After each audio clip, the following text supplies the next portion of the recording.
What's up? Welcome to Tales Tomorrow. I'm Morrow, your storyteller for today, and with me I have some more RPG horror stories. We're going back to proper RPG horror stories from the RPG Horror Stories subreddit. Also, I'm recording this late at night. I haven't been this late up at night. Hopefully I can get it done pretty early. I've been trying to fix my sleep. Gotta make sure that I get my proper beauty rest. Tieflings need a beauty rest, apparently. Anyway, enough talk. Let's get some RPG horror stories for today.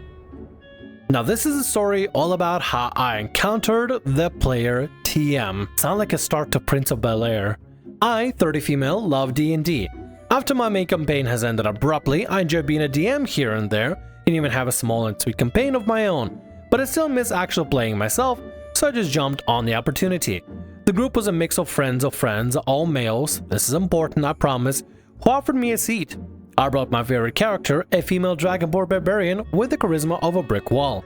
And then there was Andy. This is my first time meeting Andy in person. Andy was a first-time player and asked the party to help him with character creation on the spot. He arrived late, ignored my greetings entirely, although he greeted all his male friends and sat down with another player to build him a character. A drow warlock whose hobbies include enslaving people and sulking in darkness of his heart. Maybe he's an awkward, shy guy? I don't know. What a start. What a start. I'm sure it's relevant, but man, what a start. Before the start of the game, I ducked out in the bathroom, leaving my stuff at the table. My character sheet, my Dragon Mini dice, etc. I returned 2 minutes later to find Andy planted in my seat with all my stuff in front of him, chatting with his buddy next to him. My, "Hey, that's my spot," was met with radio silence. He kept nonchalantly listening to his buddy, paying no attention to me. Another player, bless their soul, scrambled to give me their chair. I should have left then, but I didn't. I was intrigued. I was hooked. But also, I never fully clicked with the story after that, though I gave it my best shot. And what followed was pure entertainment from the scientific point of view, obviously. Every time my sweet dumb dragonborn did basically anything, raging in combat, arguing with the noble quest giver, interacting with other characters, and he snorted. Classic women moment. Oh, right. Andy is one of those guys. Huh. Interesting. Well, from scientific perspective, let's see what else kind of things Andy said and did. During the tense negotiation, Andy announced, "I am bored. DM, can I sacrifice a kid to my goddess?" The DM, to his minimal credit, said, "No children, but there's sheep outside the city?" We had to stop the negotiations for Andy to roll perception and find some poor sheep. After nearly dying in his first ever combat, Andy declared, "I'm skipping the next encounter. Someone loot the bodies for me."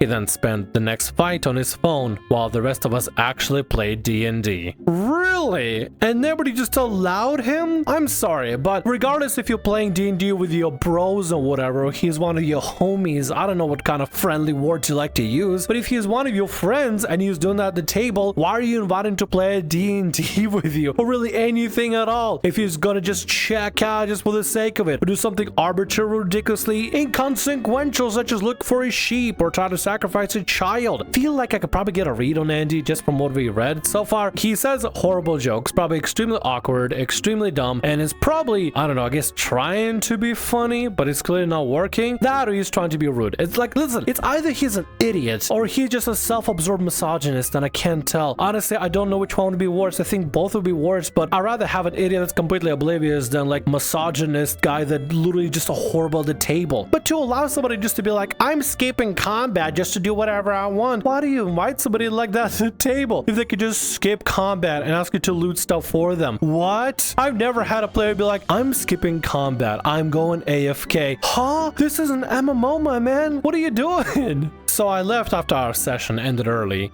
I strongly believe that I was not the only one who was annoyed with all of this, but they said nothing. Andy left the same way he came, not acknowledging me in any way.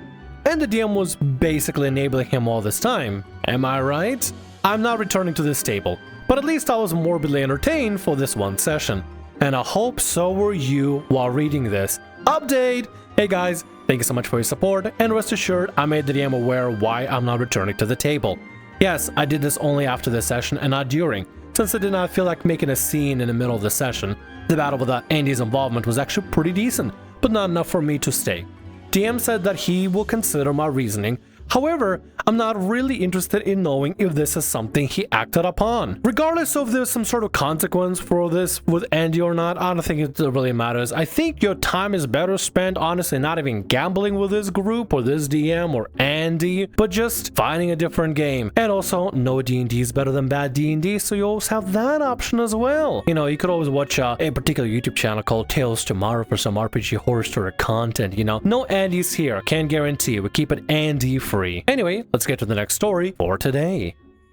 DM wanted anybody to die, and I kept preventing it. So he killed the party mascot.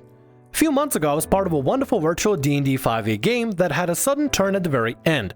The participants were the couple, 2 players who came as a unit, Warlock and Sorcerer, Rocky, don't remember his class, but he threw rocks, the Oni, Warlock Barbarian, my character's bestie, and a nice player, the DM, a random guy I found on a forum, and me with my character, the Goat, a small goat woman and bard. We were 5th and 6th level. We've been playing for a couple of months by the time our final game came around. Honestly, everything had been normal and things progressed as usual. Felt like we kinda sped through any NPC or social interactions, and I started to realize the rotation was to go to the castle, get a quest, minimal dialogue, then go to a dungeon for a session.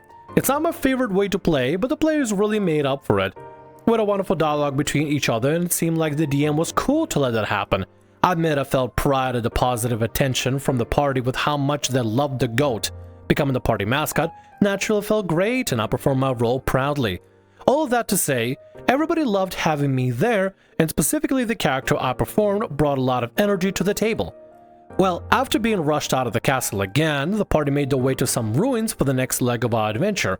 We hadn't met any definitive BBEG yet, but it seemed like they were getting closer with how dangerous things were getting. Oh, there were a lot of close calls during the session. There were giant centipedes hiding in marshy waters with a deadly venom. The party managed to resist or avoid most of the bites, just narrowly, but our NPC follower wasn't so lucky and looked rough for the rest of the dungeon. We fought through demons and centipedes, had the ground crumble beneath our feet in lava pits, and defeated a shambling bones infused with hydrated plant life before we even reached the entrance to the ruins interior. The entire time I felt rather proud of myself. I've been doing quite well in maintaining the health of the party and preventing multiple downs or even deaths. In my last battle with the shambling bones, I'd even prevented the Oni from going down twice. In character, the party was feeling rough and beaten, but we still had to progress into the ruins to find our MacGuffin. Took a moment to sit down, plan, and recoup. We even had some cute RP moments. Eventually, DM had voice whispering to the couple, egging them to go into the ruin, and interrupting our short rest. I'm betting if something's going on, and maybe the DM is kind of getting to the point like, okay, well, every single time I send them on a quest, they never have any kind of issues to deal with. So this time, I'm really gonna crank up the difficulty to really make it challenging. But like, at some point, I feel like the challenge should be worth the reward. Like, if you go into a dangerous area that is clearly dangerous, it makes sense to have a lot of challenges happening. But this is a lot. Is it standard for most of your sessions to have this much stuff happening before you go to the great dungeon? Also, there's nothing wrong with sticking to like some sort of like a formula. Go to the castle, get the quest, light RP, do the dungeon, win a reward, whoopee! There's nothing necessarily wrong with that, but a little bit of variety would be good. Maybe explore a swamp, an ancient tower, I don't know, maybe not a dungeon, maybe a happy field, but totally nothing bad happens and totally nothing horrible happens with Fate related or anything like that, you know? That kind of thing. A little bit of variety never hurts. Dungeons are cool and all, but sometimes maybe you don't want to do a dungeon. Maybe we want to just, you know, fight a monster in the meadow. Stuff like that. We went in and had to fight back against supposedly respawning ghosts. That is to say, we were being encouraged not to take a rest, even though our characters were knocking on death's door. So we just kept going. Wait, your DM actively told you, don't take rest. No, just keep on going. Why? Rests are good. Short rests are very beneficial, and long rests are beneficial. And if you can afford a short rest or long rest, as long as it's in relative safety, I say do it. I'm assuming your DM is probably preparing for some sort of something, and if the title says anything at all, maybe it's some sort of failure or just, you know, death, I guess. I don't know why they're pinning to have the top party die, but whatever. Let's keep going. We'll fight through and get to a room with 4 statues. Our poor NPC friend, who had been literally keeping above water in that last room, was laid down to rest while the venom kept getting worse. We tried a short rest again and got through it, but the DM kept insisting something was coming and that something is going to happen. But I think our party agreed we just have to deal with it because we couldn't keep going without the rest. DM declared after an hour of rest, a wind spirit guardian of some sort attacks us, telling us it must protect the prisoners. Those statues were actually the petrified bodies of some world-ending threats, apparently. And our MacGuffin wasn't even in this room. We tried to insist we weren't trying to free the prisoners, but the spirit attacked anyway. After preventing another death with a heal spell, the DM declared one of our party members gets thrown into the statues by this spirit, and it lands in the water, unleashing a 12-foot tall Oni, who then gave the rest of his pals a soak.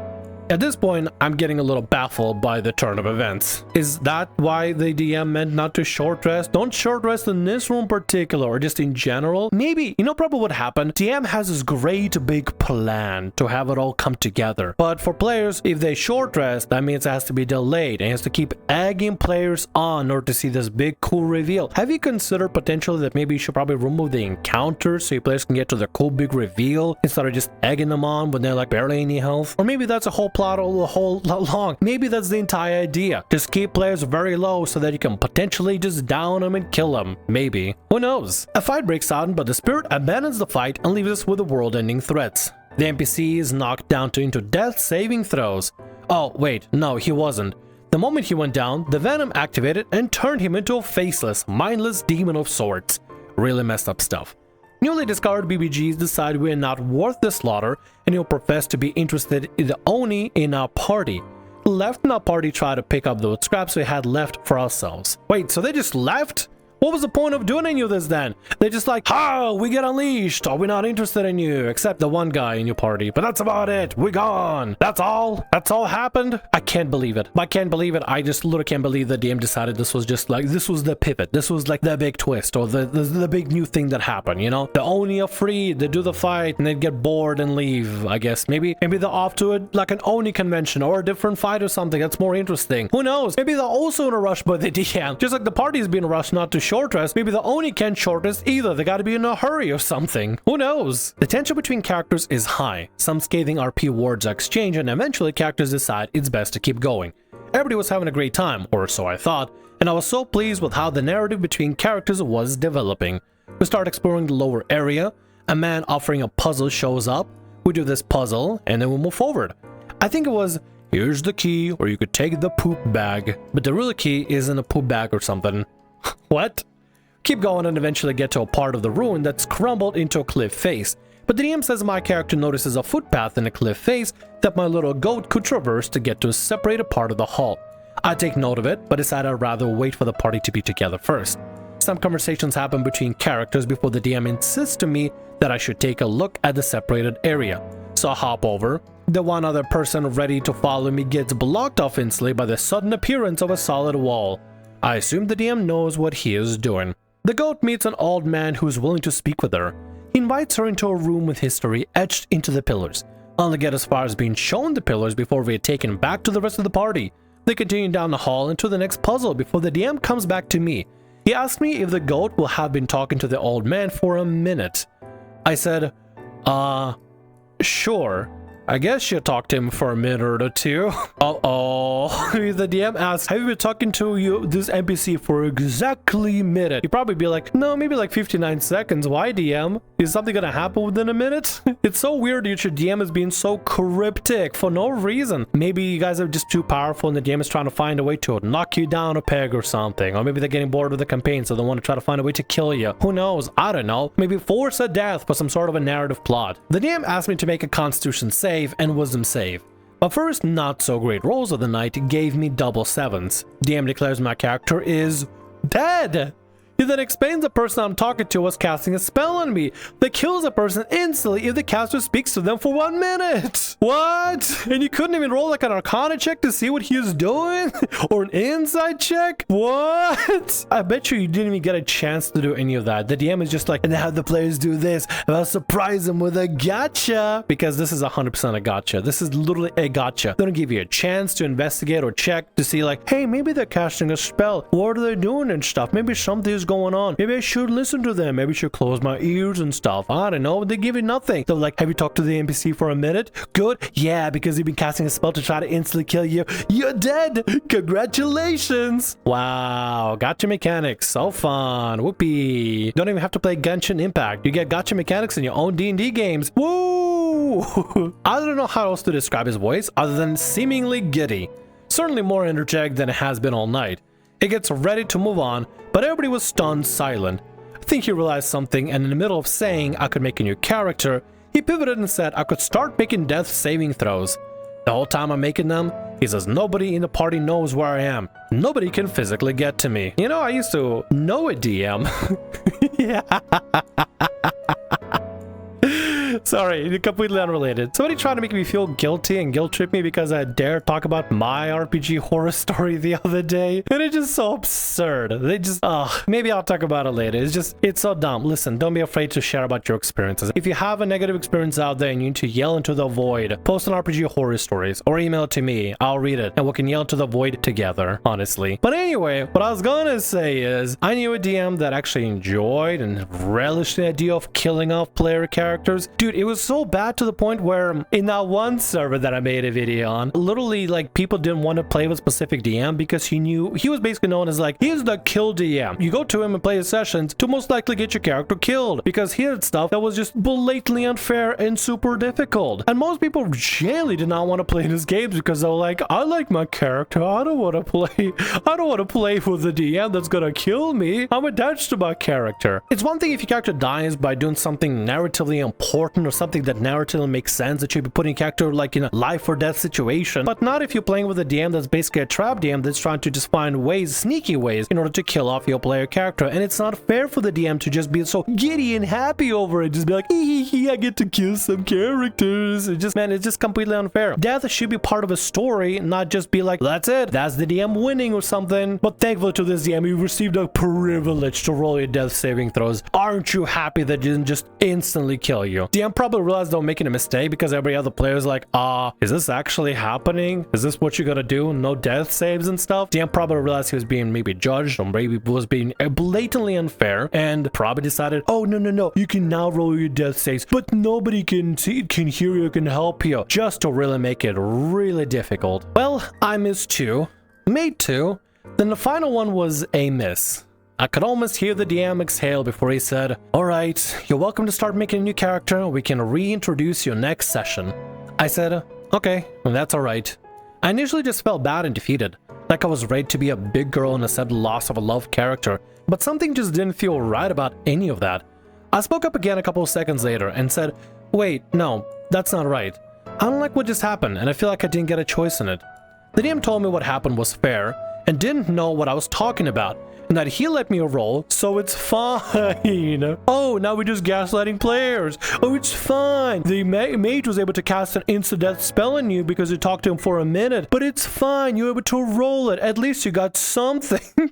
I 100% had a DM tell me something similar. It's like, listen, at least you won the encounter and you got to roll the dice. What more do you want? I don't know, some sort of fairness, some balance, at least some sort of semblance that this was designed not as farce or something. Man, I don't know what's going on today, dude. I'm having flashbacks. I'm having like flashbacks of have you ever if you get a flashback of something that's so irritating, it just makes you just hair stand up on your back of the neck and you get so prickly about it? God, I hate those feelings, dude. I hate them. I can feel the raw frustration coursing through my tiefling blood. I hate that. I just want to move on to RPG horror stories, man. But really though, this is completely, entirely unfair. You didn't know that somebody was casting a spell at you. You didn't get a chance to even do a check, arcana, or insight check or anything of the like to see any kind of magic coalescing or the person casting a spell or doing the somatic component, material component, verbal component, or anything. You're just dead for the sake of being dead. What is the point of doing that? At least give the players a fighting chance if something's coming at them. A horrible beast is about to do an epic attack and do something horrible. What do? This could be potentially fatal and dangerous. It looks very intense. What do? It's just like, how do you not give somebody a chance, at least a fighting chance? And no, death saving throws aren't a fighting chance. Death saving throws loaded gambling with life or death. But I wasn't taking any of those as valid excuses for just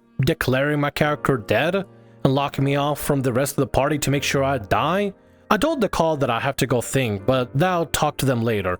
Well, the moment I hit the disconnect call button, I am kicked from the server. Huh. I can't believe this, DM.